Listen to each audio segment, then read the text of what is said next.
Hello, today we're going to be having a look at the parametric and Cartesian equations in three-dimensional space. So we've seen in extension 1 that we can parameterize, that's the process of introducing a parameter into an equation, so that this equation is influenced by some other factor, usually it's time. So if the coordinates p, x, y, and z are expressed parametrically, where x is f of t, y is g of t, and z is h of t, then the vector equation of the line can be given as r of t is equal to f of t I plus g of t j plus h of t k. That's the exact same that we've done in extension 1. We've said that my equation of whatever it was can be expressed as the y components of t plus the x components of t. So the equations x is f of t, y is g of t, and z is h of t are known as the parameters, and t is the parameter. So when starting a vector equation, we must state the domain. So we need to say, for example, if my parameter was time, then generally time or t is going to be greater than 0 because, of course, we can't go back in time. Not at the moment. Hopefully, maybe we can later. So state the vector equations of state the vector equation of a curve that has parametric equations. X is 2 cos t, y is 2 sin t, and z is equal to 1. Now later on we're going to learn that we can graph these equations. This one is going to be the equation of a circle in two-dimensional space that's gone up by 1. So the parametric equations, well, it's just going to be, we might call it r of t, is going to equal 2 cos of t in the I direction plus 2 sine of t in the j direction plus 1 in the k direction. And we're just going to state, we have to state that t is greater than or equal to 0. We must state the domain for our vector line. Example 2 says the position of a vector of a body of time is given by r of t is equal to 1 minus ti plus t squared j. Part A says find the Cartesian equations and state the domain. We've been very familiar with this in extension 1, except we mightn't have been given it in vector form equation. We might just be given it x equals this and y equals this. So let's state that. Let's state that what we've been doing in extension 1. X is 1 minus t and y is equal to t squared. All we have to do to find a Cartesian equation, we might make y the subject. We do generally like having y the subject of equations. It makes them nice and easy to graph. So let's state from here that t is equal to 1 minus x. So therefore from down here, y is equal to 1 minus x squared. And that's just a downward facing parabola that we can, upward facing parabola, sorry, that we can graph. Now we need to think of its domain. If t is greater than 0 here, well then that means that this has to be greater than or equal to 0, which would mean x has to be less than or equal to 1. So apart from the fact that x is 1, it has to be a negative number because then it would cancel with this positive and then t would always be greater than 0. So x is less than 1. Part B just says sketch the path of the body.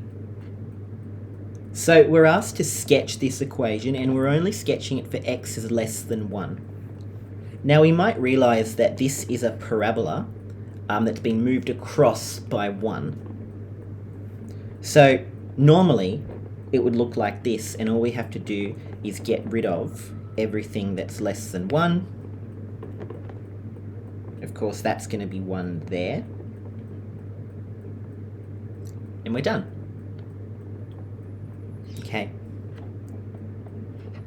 Part B, the parametric equation of a curve is x is cos 2t and y is sine of t. We're going to learn later on how to graph these types of things. I believe this is the equation of a spiral or potentially a parabola that's on the side. And we're going to learn how to recognize those curves later on more easy than just graphing them like we're just about to. So the parametric equations of a curve are x is cos 2t and y is sine of t. Find the Cartesian equation of the curve. So x is cos 2t and y is sine of t. Okay. The problem with this question is that it's cos of 2t, not cos of t. So why don't we get rid of that? We know that this is equal to 1, or first of all, it's cos squared t minus sine squared t. However, notice that the thing that our other equation, our y, is in terms of sine. So let's make this our good old 1 minus 2 sine squared t. Because we know from the equation that y is sine of t. So therefore this equation is x is equal to 1 minus y squared.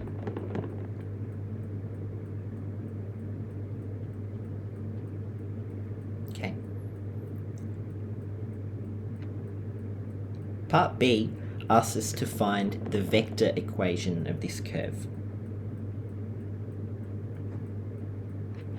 So let's say r of t, that's just simply going to be cos of 2ti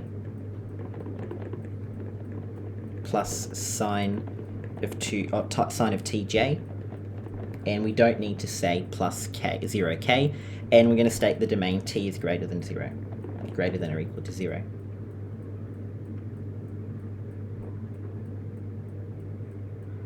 Okay, part C asks us to sketch the curve. Now before we consider the domain, we're just going to have a go at sketching this curve. Now unfortunately, the topic that you used to learn in Extension 1 of how to sketch these curves, which was a topic called the locus and the parabola, is no longer in the syllabus. If we were to graph y is equal to minus x squared plus 1, it would look like this. It would look like that there. Now if we switch those around and we say x is equal to minus y squared plus 1, which I believe is what we're graphing, it actually will look like this. It's going to be a parabola, but it's been flipped, and it looks like this. So it's been moved up by 1, and it's a sad-facing parabola. I like to think if you moved your Cartesian plane anti-clockwise by 90 degrees, it's going to be the same thing.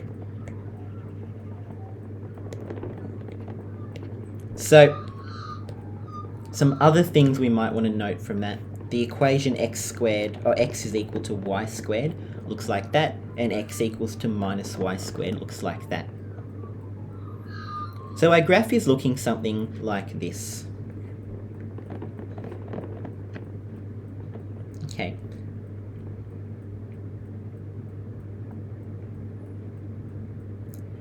So that's our equation there. We might want to consider though what our coordinates are going to be. So, and because this parabola is not going to go on forever because it's being parameterized, and which means there's some conditions. So we have to see what are the conditions here for this equation. Well, both of these graphs, cos of 2t and sine of t, they have to be between minus 1 and 1.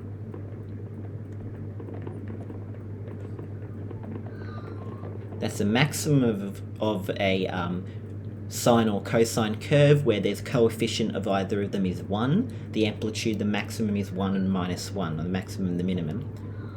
Because of that, the value of x is never ever going to be larger than 1 or minus 1, and same as the value of y, it's never going to be less than 1 or minus 1. So these curves are going to end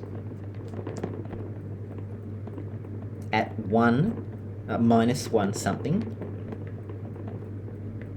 and minus 1 something, and if you substitute them in, it should be minus 1, 1, minus 1, 1. And you're also going to get the point 1 there. So it's going to end at 1 because we can't have sines being bigger or less than 1. Alright, that's parametrics in 3 dimensions. Thank you.